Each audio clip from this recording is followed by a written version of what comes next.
Ketua Umum Projo, Budi Aristiadi mengingatkan kadernya agar terus mengawal pemerintahan Presiden Prabowo Subianto dan Wakil Presiden Gibran Rakabuming Raka. Menurutnya, sejumlah program pemerintah Prabowo sudah berjalan meski terdapat kekurangan dalam pelaksanaannya. Ia menilai persoalan tersebut lebih banyak berkaitan dengan eksekusi, bukan gagasan program.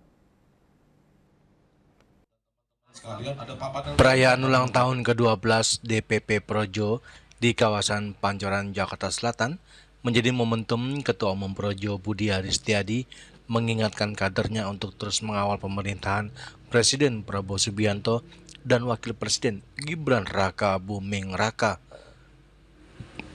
Budi Ari juga mendukung Prabowo untuk memberantas korupsi di sekitar kekuasaannya. Menurutnya pemerintah tak bisa mengklaim pemberantasan korupsi, namun membiarkan lingkarannya dipenuhi dengan praktik-praktik korup.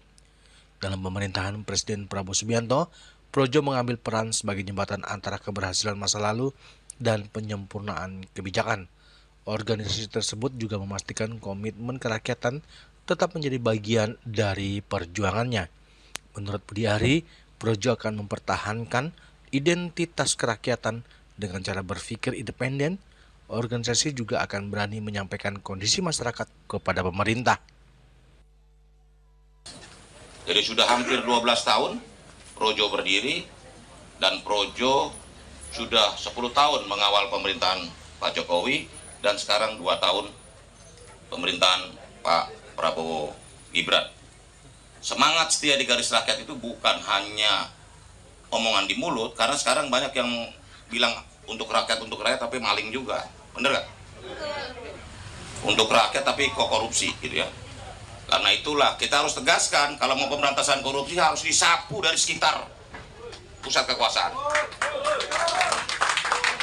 Gak bisa ngomong pemerintahan anti korupsi kalau membiarkan praktek-praktek korupsi di sekitar elit-elit pemerintahan.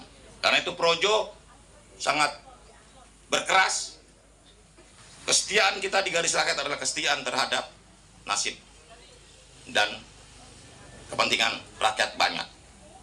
Karena itu saya berharap semoga pemerintahan Pak Prabowo Gibran bisa sukses, bisa berlanjut, sehingga bangsa ini atau negara ini bisa menuju arah kemajuan seperti yang dicanangkan Indonesia Emas 2045. Peringatan tersebut menjadi momentum refleksi perjalanan Projo selama 12 tahun sekaligus penegasan komitmen organisasi untuk terus memperjuangkan kepentingan rakyat, mengawal jalannya pemerintahan, serta berkontribusi dalam mewujudkan cita-cita Indonesia Emas 2045.